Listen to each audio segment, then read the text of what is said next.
Savodsiz shifokorlar sabab ahvoli og'irlashgan va umri ibodatda yakunlangan xonandani xotirlaymiz. Ummon guruh xonandasi Jasur Rafiqov bundan ro'parasi 1 yil avval bu yorug' olamni tark etgandi. Uning o'limi shou biznes olam vakillari va Ummon guruhining muxlislarini chuqur qayg'uga soldi. 31 yoshli Jasurning hali orzulari va ijodiy rejalari ko'p edi. Quyida Jasurning onasi Noila Rafiqovaning Daryoga bergan intervyusi asosida xonandani xotirlaymiz. Farzandim 1991-yil 30-sentyabrda tavallud topgandi. Bolaligi hamma bolalar singari beg'ubor o'tgan. Mahallamizdagi 160-bog'chaga Shohruh va Zohid bilan birga borgan. Bolalikdan ahil va inoq bo'lib voyaga yetishdi. Kichkinaligidan san'atning odami ekanligi sezilardi. Bir kuni Shohruh bog'chadagi bayram videosining diskini olib chiqdi. Bayramda Jasur xo'roz rolini ijro etgan ekan. O'sha yoshda ham rolni mas'uliyat bilan ijro etgan. Oilamizda san'atkorlar bo'lmasa-da u qo'shiq aytishga qiziqardi. Supurgini gitara qilib qo'shiq aytishni yaxshi ko'rardi. Bog'chada tarbiyachi bo'lganim uchun o'qituvchilik mas'uliyatini yaxshi tushunardim. Maktabda o'qiyotganida gazetada ustozlar haqidagi she'rni olib, Jasurdan ustoziga yod olib berishini so'rardim. She'rlarni juda chiroyli yod olardi. Shuning uchun ham maktab tadbirlarida faol ishtirok etardi. Ona salla yasab bering, Alisher Navoiy bo'laman, to'n topib bering, Bobur bo'laman derdi. Ba'zan jahlim chiqib, sinfda sendan boshqa bola yo'qmi deb koyib berardim. Ammo u sahnani yaxshi ko'rgani uchun qiyinchilikka qaramay baribir rolni ijro etardi deydi Noila Rafiqova. Ummon guruhi 2007-yili Sokin tun qo'shig'i bilan mashhurlikka erishgan. Noila Rafiqova guruhining tashkil etilgan kunlarini quyidagicha xotirlaydi. Qo'shiqlarning barini Zohidning uyida yaratishardi. Bular shunchaki havaskor bo'lib qo'shiq aytib yurishardi. Bir kuni keldida ona duo qiling, biz to'yga ketyapmiz dedi. Senlarni to'yda kim eshitardi deb rosa kuldim. O paytlari Jasur ko'proq qo'shiqning rep joylarini ijro etardi. Noila Rafiqova 2012-yili shifokorlar o'g'liga 1 yil qo'shiq aytmaslikni tavsiya qilishganda, ammo Jasur Rafiqov bunga rozi bo'lmagani haqida aytib o'tdi. 2012-yil Ummon guruhi tanilib, ketma-ket konsert dasturlari berib yurgan paytda o'g'lim, "Ona, negadir qo'shiq aytsam tomog'im qirilyapti" dedi. Ertasiga uni tanish lor shifokorga olib borsam, uni endokrinologga olib borishni tavsiya qildi. Tashxis natijalariga ko'ra operatsiya qilish va 1 yilga qadar qo'shiq aytmaslik lozimligini aytishdi. Ammo o'sha vaqtda Ummon guruhi endi ko'tarilib kelayotgani uchun operatsiya qildirishni istamadi. Kamol Boboyev degan yaqin do'sti tibbiyot oliygohida o'qigani uchun uni juda ko'p shifokor va tabiblarga ko'rsatdi. Ona so'rilib ketibdi, xavotir olmang deganda. Ammo endokrinolog tanishim har ko'rganda tekshirtirdingizmi, yaxshi emas-da derdi. Ahvoli yomonlashganda shu haqida o'ylab ham qoldim. Kim bilsin, balki buqoq ham sabab bo'lgandir. Unga asabiylashish, siqilish mumkin emas ekan. Ammo hayotidagi ketma-ket zarbalar dardining uyg'onishiga ham sabab bo'ldimi deb o'ylab qolaman deydi Noila Rafiqova. Jasur Rafiqovni ko'pchilik oilali deb bilardi, ammo onasi u to'ydan keyin 1 yil o'tib ajrashgani haqida so'zlab berdi. 2015-yil o'g'lim 5 yil davomida gaplashib yurgan qizi bilan oila qurdi. Afsuski ularning turmushi ko'pga cho'zilmadi. 1 yildan so'ng kelin ketib qolgach, Jasur stressga tushib qoldi. Ya'ni e'tiborni ijodga qaratib yurganda ba'zi odamlar yigitlar orasiga sovuqchilik tushirishdi. Yoki hamma oilali bo'lgandan keyin moddiy jihatdan kelishmovchiliklar bo'ldi. Zohid guruhni tark etgandan so'ng Jasur yana tushkunlikka tushib qoldi. Bular bolalikdan birga o'sib, bir-biriga suyanib qolgandi. Zohiddan keyin ham qo'shiq aytishdi, ammo baribir uchlikdagi ijod boshqacha edi. Keyin ibodatga tushgandan keyin san'atdan ko'ngli sovidi. Ona, bir kun o'lsam narigi dunyoga qo'shiqlarim bilan bormayman-ku degan gapi haligacha quloqlarim ostida jaranglaydi. Kichik bizneslarni yo'lga qo'yib tirikchilik qilib yurdi deydi Noila Rafiqova. 2020-yili peshonasida shish paydo bo'ldi. Shifokorga olib boray desam, yo'q, onasi bilan kelibdi deyishmaydimi deb kulib qo'ydi. Ertasi kuni ishga ketsam, o'zi Yunusoboddagi 12-oilaviy poliklinikaga chiqib, shishni oldirib kelibdi. Ishdan qaytsam, boshi qon, bint bilan bog'lab olibdi. "Oyi, bu jiravik emas ekan, tekshiruvga olib ketishdi" dedi.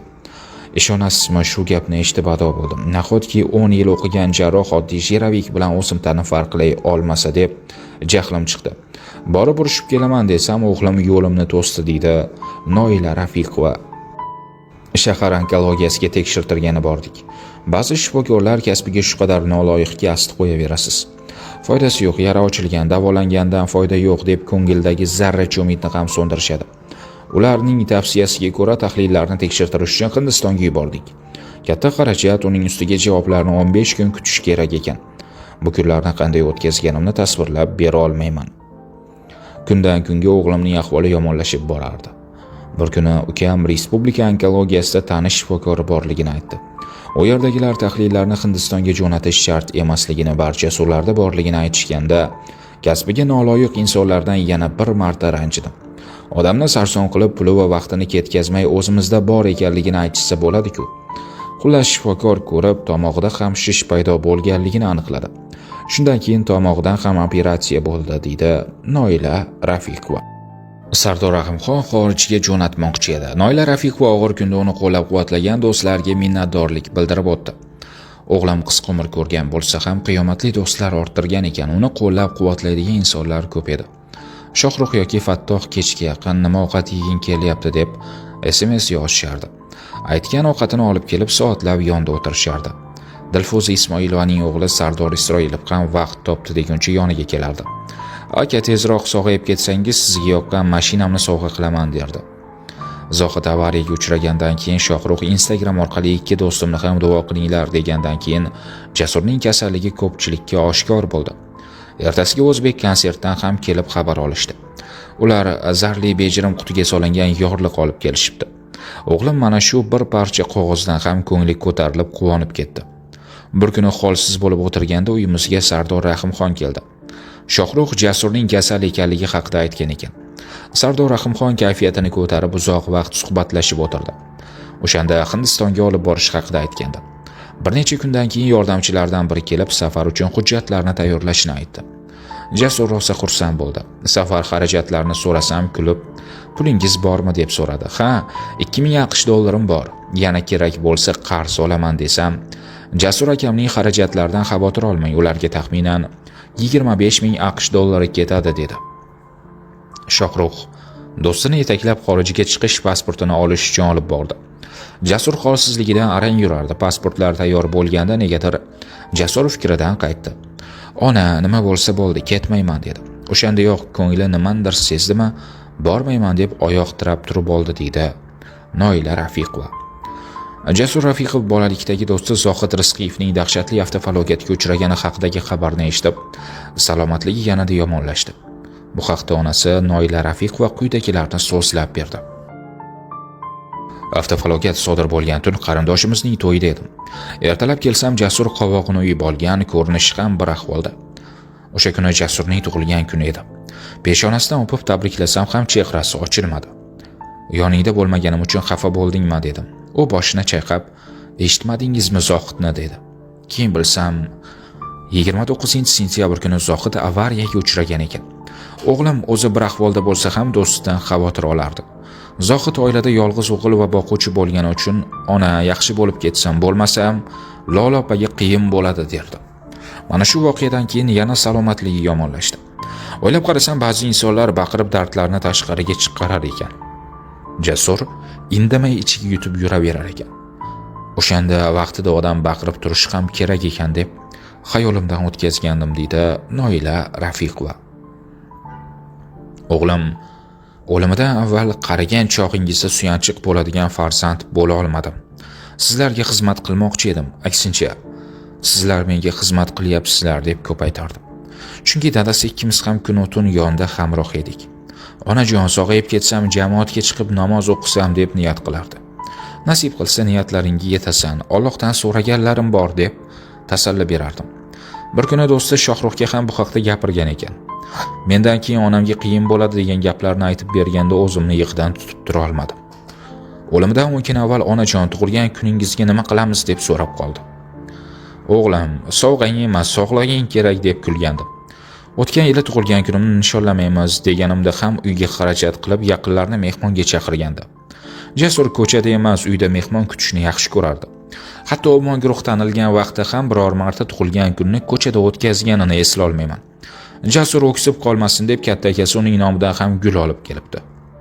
Jasur gulni berib mahkam bag'riga bosdi. Qarangki, o'sha gul haligacha turibdi. Ammo o'g'lim yo'q, deydi Noila Rafiqova. Ona farzandini saqlab qolish uchun 2 yil davomida internetdagi onkologiyaga oid maqola va kitoblarni o'qib chiqqani haqida so'zlab berdi. O'g'lim tushkunlikka tushib qolmadi. Boshida shish bo'lsa-da shapkasini bostirib to'y va choyxonalarga borardi. Tashqaridan ko'rgan inson uni kasal deb o'ylamasdi. 5 mahal namoz o'qishni kanda qilmasdi. Aka-ukalarni ham namoz o'qishga da'vat qilardi. Ammo shu yilning fevral-mart oyida umurtqasida kasallik zo'rayib ketgani uchun butunlay to'shakka mixlanib qoldi. Tanish-bilishlardan qayerda yaxshi shifokor yoki tabib haqida eshitsam, albatta unga olib borardim. Bir tabibga ixlos bilan qatnab yurdi. O'g'lim, sen mendan davo topmayapsan, natija ko'rayotganim yo'q. Sening kasallik ilm va amal bilan bog'liqqa o'xshayapti degandi. Bu gapni Zohid ham ko'p aytardi. Bizga ko'z tekkan, sehr qilishgan deb gapirganda Jasur kulib qo'yardi. Mahalliy kimyoterapiya topdim. O'shani olgach ahvoli ijobiy tomonga o'zgardi, ammo oxirgi muolajani olgandan keyin negadir o'zini holsiz sezayotgani haqida aytib qoldi. Sekundamir ishga tushgan ona degan gapni ko'p aytardi. 14-noyabr kuni kechasi og'ir nafas olayotganini eshitib yoniga bordim. Suv ichasanmi Jasur desam indamasdi. 2 qo'lini ko'kragiga qo'yib yotardi. O'sha lahzada Sekundamir ishga tushgan ona degan gapining ma'nosini tushundim. O'g'lim iymon bilan yorug' olamdan o'tgandan xursand bo'laman. Ba'zi erkaklar xotini ketib qolgach aysh ishratga beriladi yoki o'lim soati yaqinlashayotganini sezib tushkunlikka tushib qoladi. Ammo o'g'lim ibodatda bu dunyoni tark etdi. O'g'limning marakalari o'tgach, Davron Kabulov 3 kun bel bog'lab turgani va ketish oldidan Jasur konsert berganimizda 10 kun yonimizda turgandi. Uning menda haqqi bor deb 500 AQSh dollari tashlab ketgani haqida aytishdi. Do'stlari bu pulga masjidga gilam olib ehson qilishibdi. Juda quvondim. Ilohim savobi o'g'limga yetib borsin deydi Noila Rafiqova.